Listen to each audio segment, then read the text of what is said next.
las 7 de la mañana con 18 minutos. Avanza la mañana, avanza el análisis de los temas de coyuntura. En este caso, un tema de coyuntura internacional que le mantiene atenta a la comunidad internacional, a los latinoamericanos y a ciudadanos y autoridades de otras latitudes, por supuesto que sí.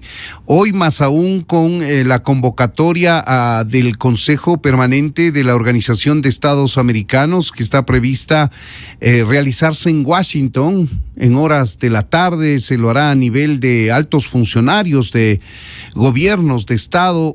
Entiendo yo que será a nivel de cancilleres. Ellos se van a reunir y van a analizar el resultado de las elecciones del pasado domingo en Venezuela, en base a un informe que ha emitido ya la propia OEA y que da indicios de un irrespeto de normas básicas, el atropellamiento de procedimientos, que hace de alguna manera intolerables los resultados que le han ubicado como reelecto a Nicolás Maduro con un Consejo Nacional Electoral partidista que forma parte del partido de gobierno de Nicolás Maduro. Esto ha causado mucho rechazo en la comunidad internacional y se prevé un pronunciamiento fuerte, esperemos que contundente, de la OEA respecto del resultado de las elecciones en Venezuela. Vamos a analizar el tema con un personaje internacional muy reconocido y con una colega periodista muy reconocida también en el Ecuador. Hablamos del doctor Carlos Sánchez Berzaín, exministro de Gobierno de Bolivia. Le acompañó en los dos periodos al presidente Carlos Sánchez de Lozada por los años 90 y luego en el año 2002, 2003, si no me equivoco. Es un personaje internacional que siempre ha estado presente en el análisis de los temas como estos de coyuntura.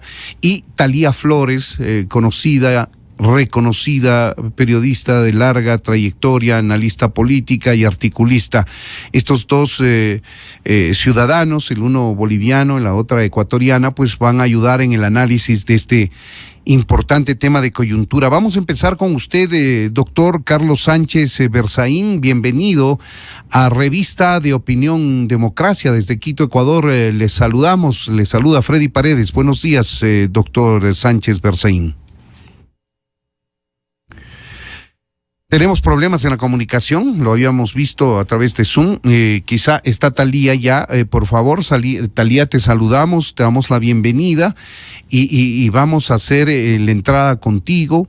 Hemos leído atentos tu último artículo de opinión en Primicias, que abordas el tema con mucho acierto respecto de lo ocurrido en Venezuela con el resultado de las elecciones. Bienvenida, Thalía, buenos días.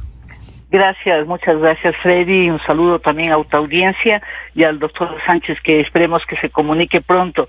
Mira, lo de Venezuela es algo que la región, el mundo no puede admitir, porque no se puede burlar la postura, la determinación de un pueblo que se expresó en las urnas de una forma contundente como nunca antes, con una participación histórica que no se había registrado los últimos 20 años, y también con una decisión de cambio que fue expresada en las urnas. Y por eso la información que tiene María Corina Machado, que tiene el doctor Mundo González, son cifras que inapelables. Y sin embargo, la maniobra, esta forma de haberse perpetuado en el poder, manejando los resortes del poder mismo, es realmente algo que la comunidad como nunca antes ha reaccionado. Que 7 expresidentes, 7 países de la región, en una sola decisión, piensen que no pueden reconocerle a Maduro y al gobierno de Venezuela los resultados, significa que ellos estaban siguiendo, como la mayoría de los países del hemisferio, lo que estaba pasando en Venezuela y ese deseo enorme de cambio. Yo creo que el informe de anoche del Centro Carter, institución a la que el chavismo ha dado toda la vida crédito, desde cuando Chávez estaba en el poder y cuando Maduro, que sigue el chavismo, han estado en el poder, ellos han creído solamente en el Centro Carter. Y el Centro Carter hizo un comunicado la noche de ayer en el que dice específicamente que no puede verificar o corroborar la autenticidad de los resultados de las elecciones presidenciales declaradas por el Consejo Nacional Electoral de Venezuela. El hecho que, dice, estoy leyendo, el hecho que la autoridad electoral no haya anunciado resultados desglosados por mesa electoral constituye una grave violación de los principios electorales. Yo creo que si algo ellos estaban esperando, me refiero al gobierno de Maduro, es que el Centro Carter se quede cuando menos callado, porque realmente había tenido una actitud un poco complaciente en elecciones pasadas. Tú y yo hemos cubierto elecciones en Venezuela y hemos visto cómo ha sido el proceder del centro, ¿no?, que ha llamado la atención a muchas personas, pero ahora es tan monumental el fraude que ha pasado en Venezuela que el Centro Carter ha hecho un informe realmente que no puede tener sin paliativos, y que evidencia que allí se consumó un fraude a vista y paciencia del mundo. O sea, esto es un fraude en tiempo real, a través de las redes sociales y a través de la televisión y todos los medios. Hemos visto cómo se ha hablado de datos que no existen. Hemos visto que en menos de 24 horas le declaran ganador y le entregan la credencial, cuando eso ocurre. Así es, claro. Menos después de 8 o 15 días. Ahora, Talía, los analistas, quienes siguen la política internacional, han dicho que, bueno, no tenemos nada de qué sorprendernos. Hablamos de un gobierno dictatorial. ¿Qué podíamos esperar de menos de lo que ha hecho Nicolás Maduro? Parece que a muchas personas, a muchos sectores, sí ha sorprendido esto, porque con los datos que exhibe María Corina Machado, Edmundo González, el candidato de la oposición, la falta de entrega documentada de resultados por parte del organismo de sufragio de Venezuela, alentaban la esperanza, digo, de muchos sectores, de amplios sectores, de que el señor Maduro diga: sí, he perdido las elecciones, este va a ser mi último periodo, luego me voy. Quizá eso no era lo que esperaban las personas que han seguido de cerca y saben el proceder de un dictador. Aquí la pregunta sería: ¿cómo se tumba un dictador si no es por la vía democrática, Talía? Eso es lo que me preguntaba yo en las primeras líneas de mi artículo, al que tú gentilmente has hecho referencia, Freddy. Yo preguntaba cómo se echa un dictador, ¿no?, aferrado al poder. Y el asunto es, para concluir, que no existe una forma, digamos, legítima, legal, a través de las urnas, porque ¿qué ha hecho Maduro? ¿Qué hizo el chavismo? ¿Qué ha hecho el socialismo del siglo XXI en Venezuela? Desde el día 1, tomarse todas las instituciones del Estado, apoderarse del centro del Consejo Nacional Electoral, que son los que cuentan en los votos, apoderarse de la Fiscalía General del Estado, que es la que amenaza a meter presos a los dirigentes y a todos los que se les opongan, tener a las Fuerzas Armadas cooptadas, unas Fuerzas Armadas gritando desde hace tiempos patria o muerte, o aquí estamos, ¿no?, para defender no al país, no a su pueblo, sino defender a una camarilla que se ha tomado el gobierno de Venezuela, y que ha sojuzgado a su pueblo durante tanto tiempo, que el pueblo venezolano sufrido y es protagonista del mayor éxodo que tenga memoria la historia regional, con más de 8 millones de venezolanos fuera, dejando a su territorio, dejando a su patria, porque es imposible vivir en las condiciones sociales, económicas que se vive allá, y sobre todo perseguidos totalmente, porque si no militas en el chavismo, sobre todo los sectores populares, no tienen derecho ni siquiera a la alimentación, porque ahí les han convertido en mendigos a ciudadanos, hombres y mujeres que tienen toda la dignidad del mundo y que buscan solamente una forma de tener ingresos para su subsistencia y la de su familia. Entonces lo de Venezuela es una cosa enorme, y yo hacía una reflexión también de que tendríamos que ver en los otros países que no se puede graciosamente y a través de acuerdos trasnochados y acuerdos simplemente de un grupo de gente entregarles el poder real, porque el poder real son los organismos que deciden, las autoridades. Allá tienen un fiscal que desde la víspera ya estaba amenazante, y entonces vemos que eso es la desgracia de un pueblo tan querido pero sufrido de Venezuela, que merecen todo nuestro cariño y nuestro respeto, pero también es un asunto de la región que ya no tiene capacidad de asimilar a toda la migración que llega desde Venezuela, porque es imposible. Si aquí mismo hace falta puestos de empleo, imagínate lo que pasa en Colombia, que tiene a 2 millones de venezolanos en su territorio. Entonces esto ya no es un tema menor, es un tema muy grande. Por supuesto. Que significa que tendríamos que tomar decisiones, y ahora que se reúne la OEA tendrían que tomar decisiones a sabiendas, inclusive que no son ninguna de las decisiones vinculantes.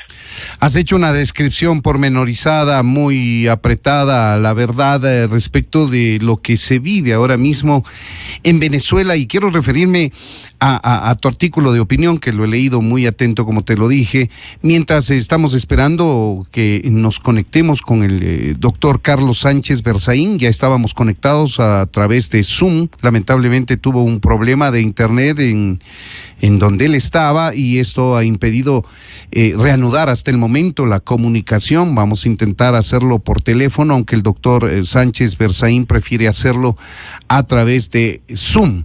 Mientras tanto, quería referirme yo a tu artículo de opinión, y tú planteas que que Venezuela es el espejo en el que el Ecuador tendría que mirarse. ¿Qué hubiese pasado si es que Lenín Moreno no tomaba la decisión de darle la espalda al proceso denominado del socialismo del siglo XXI y ponerse de frente a los ecuatorianos y cambiar el rumbo del país? Vale aquí un agradecimiento público a lo que hizo Lenín Moreno, que ha impedido, viendo lo que ocurre en Venezuela, que eventualmente un gobierno de un corte similar al chavismo, al de Nicolás Maduro, se perpetúe en el Ecuador, Thalía. Gracias, Freddy. Sí, haces bien en mencionar al expresidente Lenín Moreno, que salió elegido por el partido de gobierno que estaba esos tiempos en el poder, valga la redundancia, el expresidente Correa, y se produjo lo que todo el mundo denomina una implosión. Él hizo desde adentro, el mover exactamente los mismos resortes del poder a través del Consejo de Participación Ciudadana y Control Social, y convocar a una consulta popular. Y fue el pueblo el que legitimó todas las decisiones que tomó el presidente Lenín Moreno, pero ya con organizaciones que no estaban en manos de Alianza País, que es el partido de gobierno en esos momentos. Entonces, a la pregunta primigenia tuya de cómo hay que echar a un dictador del poder, esas son las claves. Y entonces estamos viendo que Cuba va a elecciones cada 4 años y ganan con más del 90%, a veces hasta con el 100% los mismos, porque manipulan los procesos electorales. Entonces, aquí para actualizar el tema a estos días, lo extraño es lo que ocurrió con el Consejo de Participación Ciudadana y Control Social, que ahorita está en manos de una mayoría vinculada al chavismo, vale decir, vinculada al correísmo. Y entonces son los que tienen que elegir a las nuevas autoridades, y ya vemos quién está ahora en el Consejo de la Judicatura. Alguien vinculado al gobierno del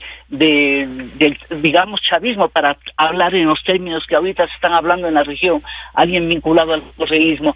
¿Qué nos está pasando? La reflexión es que eso fue hecho de manera ilegal, y respetando la propia normativa del Consejo de Participación Ciudadana y Control Social, por lo que deberían pero es que alguien tendría que ser miles de ciudadanos ecuatorianos los que obliguen a una nueva sesión y a rever eso.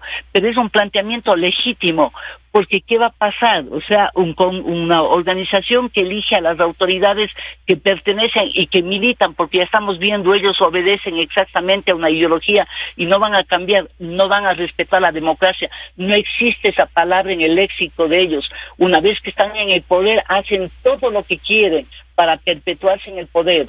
Aquí en este caso sería para regresar al poder, y no podemos ser ingenuos. Los políticos ecuatorianos no pueden caer en ese aspecto tan deleznable de no tener memoria por cómo manipulaban, ¿Cómo sabíamos cuando mandaban la perla de candidatos para que se elija para cualquier función al Consejo de Participación Ciudadana y Control Social? Ya sabíamos de antemano, no solamente los periodistas, sino la gente informada, quién iba a resultar electo, porque era un grupo de sumisos que simplemente le decían sí, señor, a Correa. Eso estamos preparando ahora el terreno para dentro de pocos años llorar y estar en el camino de Venezuela. ¿Qué nos pasa? ¿Por qué no podemos tener un momento de reflexión y mirar con realmente con perspectiva lo que podría pasar en el país? O sea, ahí recuerdo la frase bíblica: no lloréis por mí, sino por vosotros, sería decir a los ecuatorianos en este momento. No solamente acompañemos en este momento a los venezolanos en una intención más, en una decisión más de echar el poder por la vía de las urnas, de la vía legítima de la democracia, sabiendo que nosotros estamos exactamente metiéndonos en ese mismo camino. Claro que sí. Venezuela se ha constituido en un gran espejo de lo que nos pudo haber ocurrido a los ecuatorianos. En buena hora que no pasaron así las cosas, en buena hora que tenemos otra suerte los ecuatorianos, en buena hora que las cosas se hayan dado así. Lamentamos no poder ofrecerles el diálogo con el doctor Carlos Sánchez Berzaín. Él estaba conectado, acaba de comentarnos que en este preciso instante es víctima de un ataque cibernético y por eso es que no puede hacer uso de sus redes sociales, del internet, etcétera.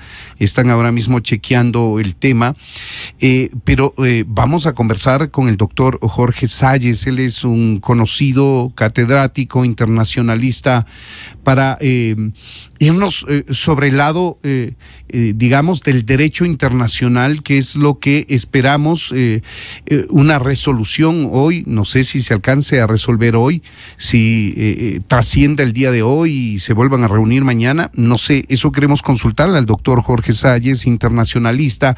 ¿Qué es lo que se debe esperar de esta reunión de la OEA en Washington la tarde de hoy, que tiene como propósito analizar los resultados de las elecciones en Venezuela? Doctor Salles, bienvenido a Revista de Opinión Democracia. Le saluda Freddy Paredes. Buenos días. Se integra el diálogo con Talía Flores, reconocida periodista que está dialogando ya con nosotros. Freddy, buenos días. Talía, buenos días. Un gusto estar con ustedes. Lo que podemos esperar, Freddy, va a ser lamentablemente lo que siempre ocurre, que es que se va a dividir el grupo reunido en Washington, en la OEA, por líneas ideológicas. Lamentablemente, muy lamentablemente, tanto en la OEA como en Naciones Unidas, lo que eventualmente priva es la postura ideológica, no el concepto de ley, no el derecho, no lo que debe ser según las cartas. La Carta Democrática de la OEA claramente obligaría a una profunda y total condena de lo que ha ocurrido en Venezuela.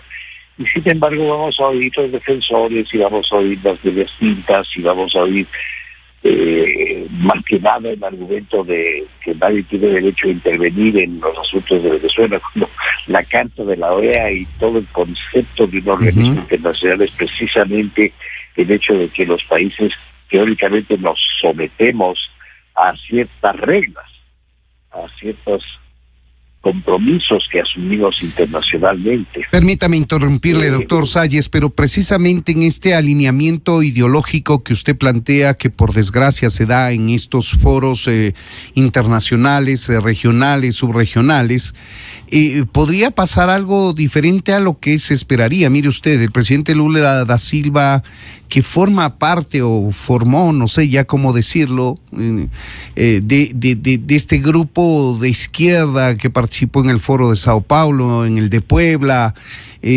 ha criticado la postura de Maduro, especialmente el tema del anuncio previo a las elecciones de que habría un baño de sangre si no se lo reconoce como ganador a Maduro.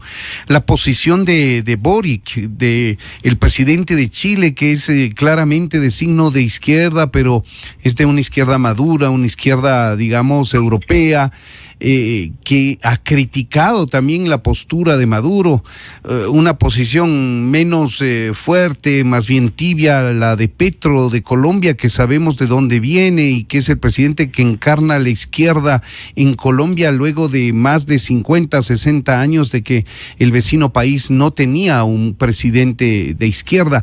Eso quizá no le hace pensar que podría la balanza inclinarse a favor de la democracia y el rechazo a lo que está pasando en Venezuela. Sí, puede ser. Tenemos que reconocer y ser conscientes de que sí hay dos corrientes dentro de la izquierda, ¿no? Aquella corriente, este análisis que estoy a punto de compartir, no lo hice yo, lo hizo Jorge Castañeda hace muchos años, cito la fuente. Existe aquella izquierda que sí respeta a la final la democracia, los derechos humanos e incluso respeta el mercado. Y hay aquella otra izquierda extrema, troglodita, la de Maduro, la de Ortega en Venezuela, en Nicaragua, que no respetan absolutamente nada. Es posible. El drama previo a la final no está ahí. El drama está en el hecho de que, como le escuché a Talía decir en el momento en que primero entré en conexión con ustedes, es que nuestros pueblos tienen una fuerte tendencia a dejarse llevar por el increíblemente falso canto de sirena de la izquierda. Y en consecuencia, no es que votaron 4 gatos por Maduro y en consecuencia es obvio y nunca hubiera ocurrido siquiera lo que ocurrió, sino que existen fuertes corrientes de nuestros pueblos que tienen terror, no siquiera miedo, sino terror a la libertad, al ejercicio pleno de la ciudadanía.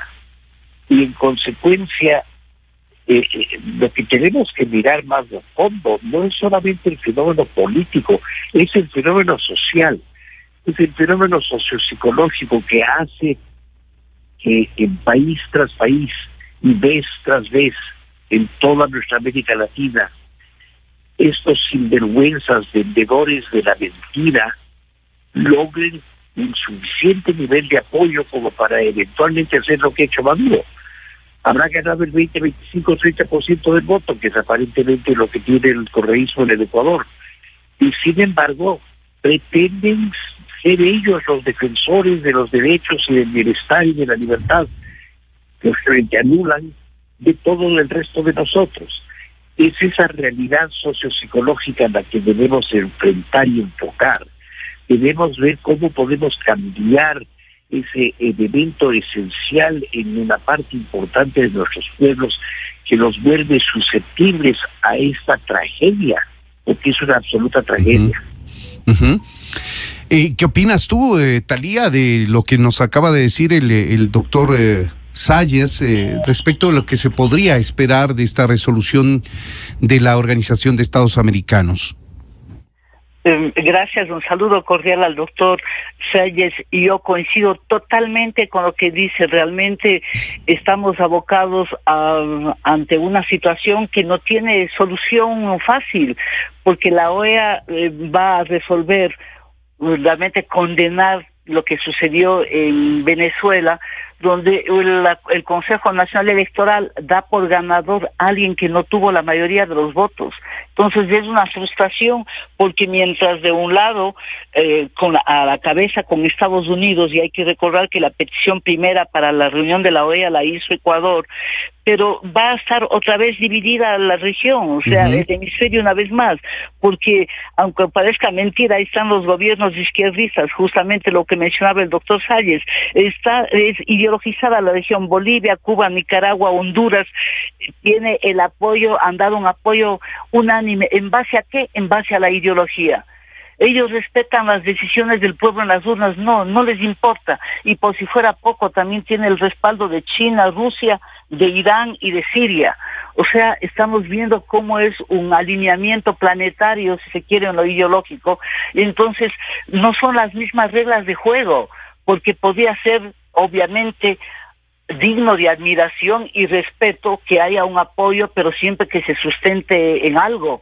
¿Por qué Nicaragua, por qué Cuba, por qué Bolivia respaldan a Maduro cuando no ha ganado las elecciones?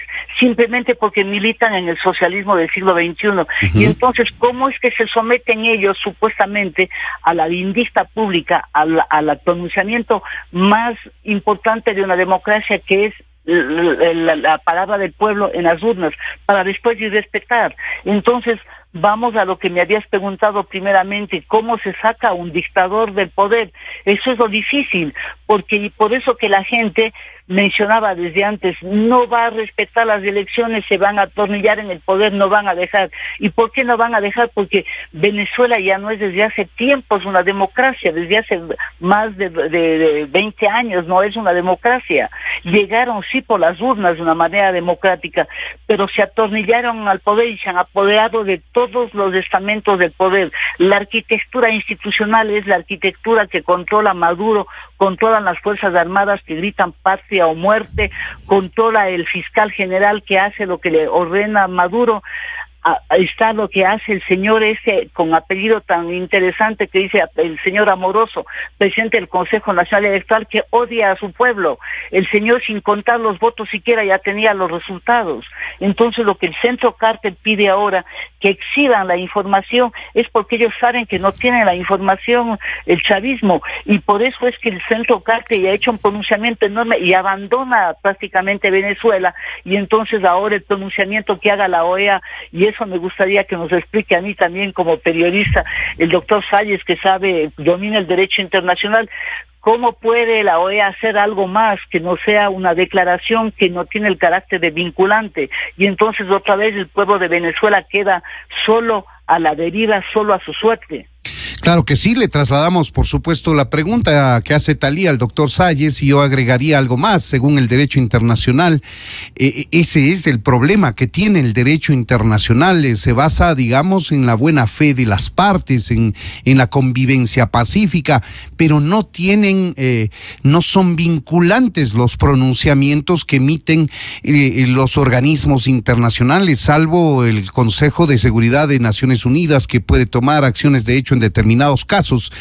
Pero en el resto, doctor Salles, usted como experto nos sabrá corroborar si esto es así. El derecho internacional no tiene la fuerza que muchos esperaríamos tenga para que con sus resoluciones le obligue de alguna manera al Estado a recomponer actitudes como en este caso las elecciones de Venezuela, doctor Salles.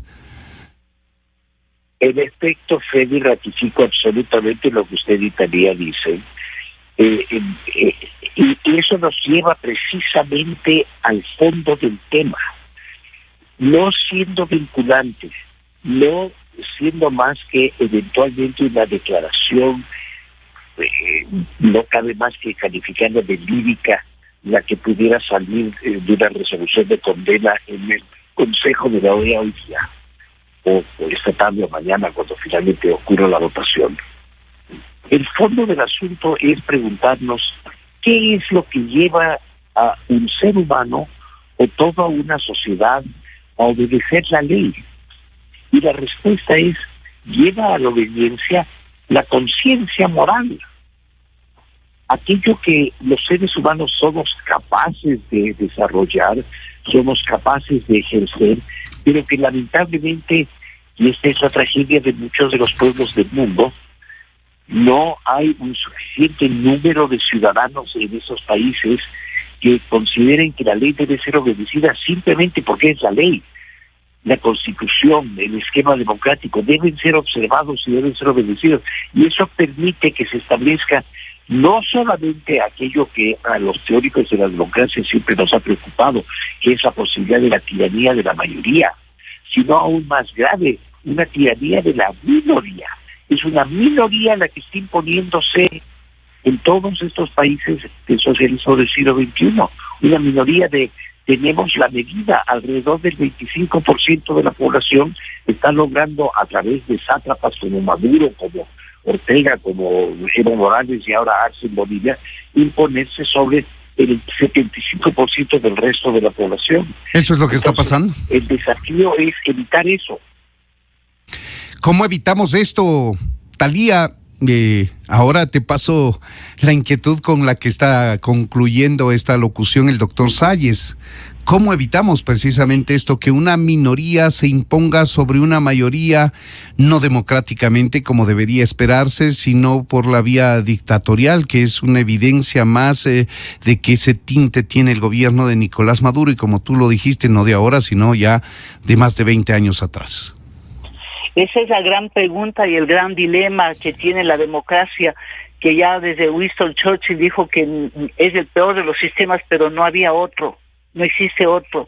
Y entonces hay ese momento cuando hay estos dilemas morales enormes, y claro, es eso, ¿no?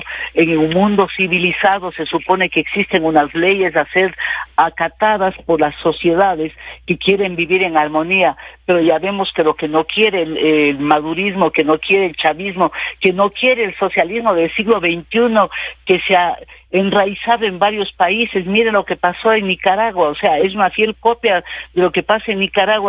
No entiendo, ya es la naturaleza humana la que tendría que ser en ese caso, Freddy, analizada, porque ¿qué hace un presidente como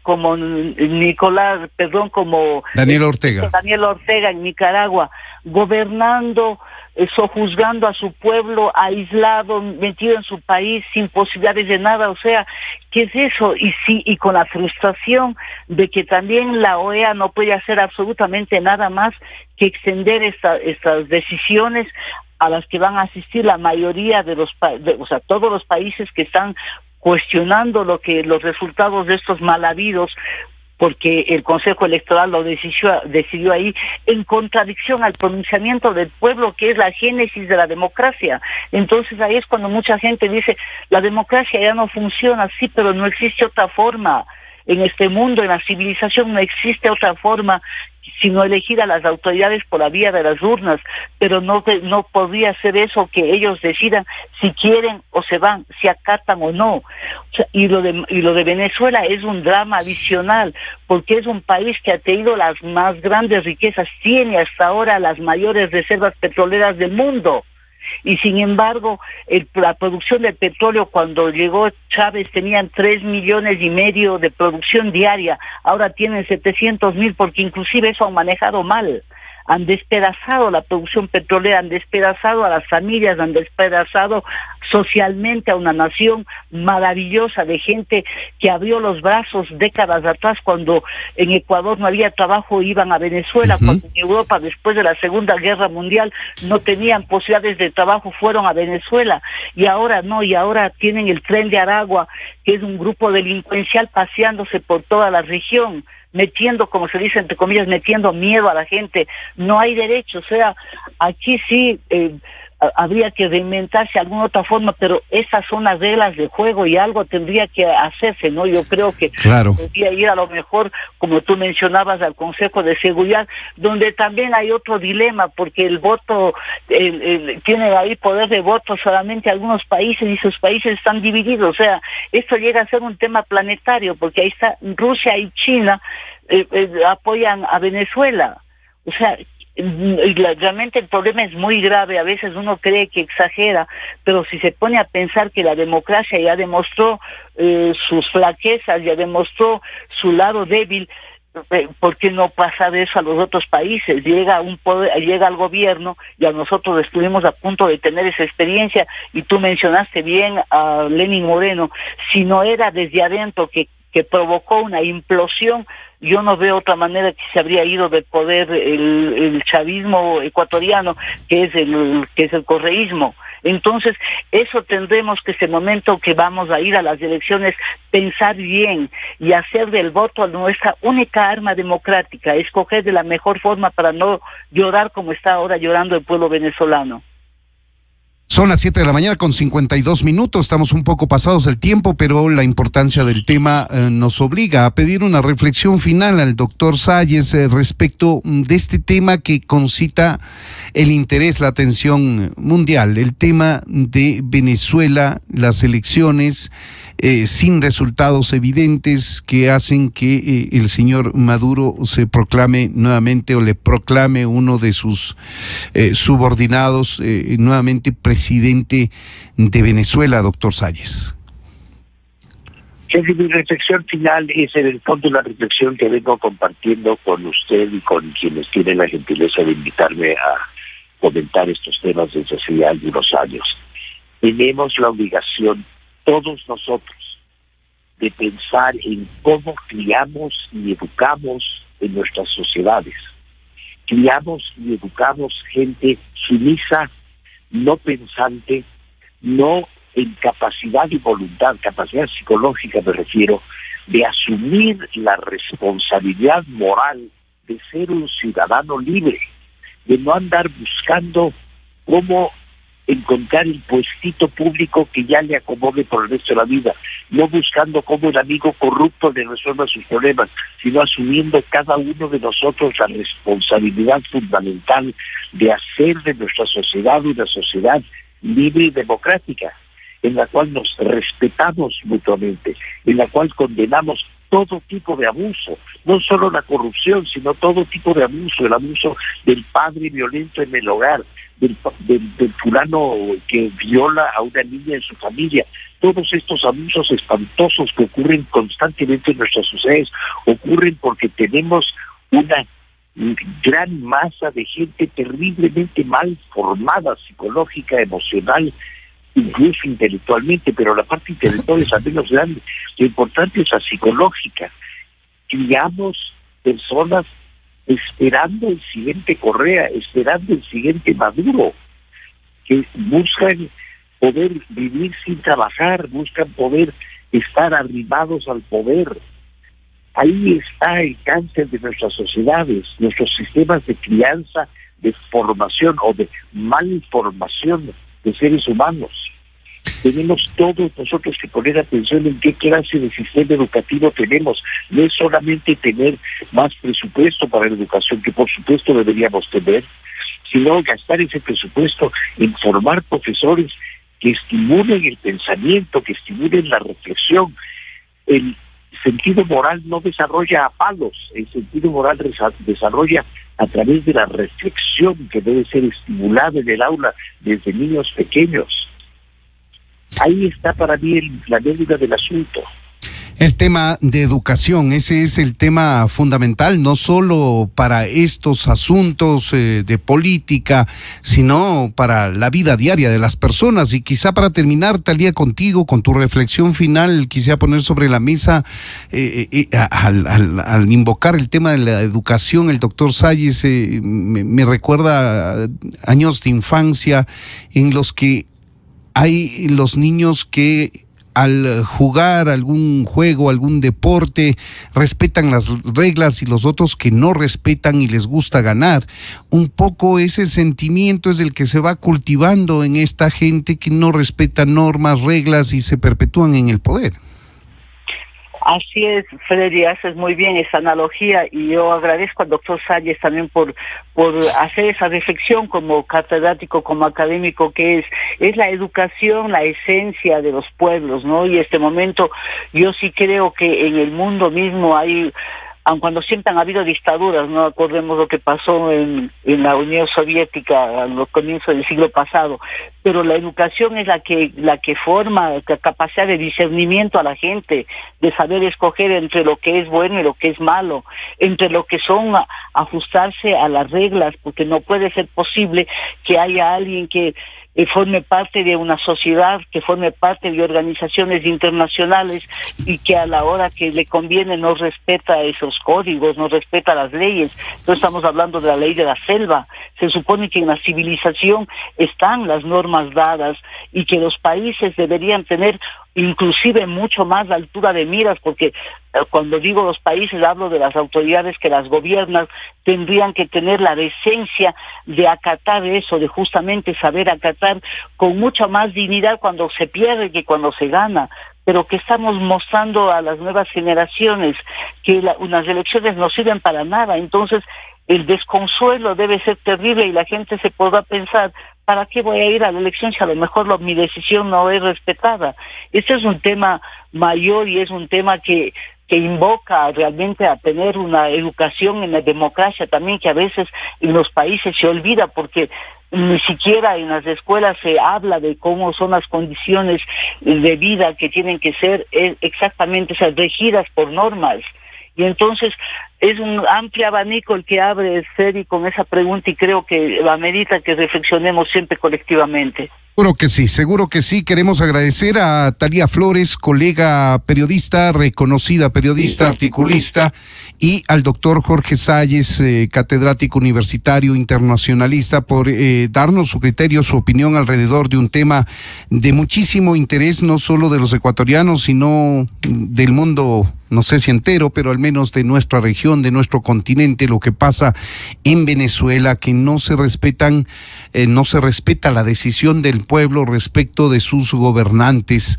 Queremos agradecerle, reiteramos el agradecimiento a Jorge Salles y Talía Flores. Muchas gracias a los dos por habernos atendido. Gracias, Freddy. Saludos a los dos y a tu audiencia. Buenos días. Buenos días. Son las 7:58 a.m. Esta es la revista de Opinión Democracia. Vamos a hacer una breve pausa, pero vamos a continuar analizando temas de coyuntura. El que nos corresponde ahora es la ley de lavado de activos, que establece cambios en la designación del nuevo director de la UAF, la Unidad de Administración Financiera, que normalmente es designado por el Ejecutivo y que pasaría con esta reforma legal a ser nombrado de otra manera. Este tema está atravesado por una interpretación de plazos, de tiempos, que entre el Ejecutivo y el Legislativo. El Ejecutivo envió el día 25 de julio un veto a esta ley, pero el Legislativo argumenta que hasta la medianoche del 24 de julio concluía el plazo para recibir ese veto y tomó la decisión de remitirlo al registro oficial para su publicación y que se convierta en ley sin el pronunciamiento del Ejecutivo. Todo esto enfrentan a dos poderes del Estado en medio de una ley que vamos a analizarla a través del doctor Roberto Andrade, exdirector precisamente de la UAFE. Volvemos enseguida, amigos. Desde 1984 con Gonzalo Rosero. La revista de Opinión Democracia. Siempre líderes, siempre confiables. Enseguida.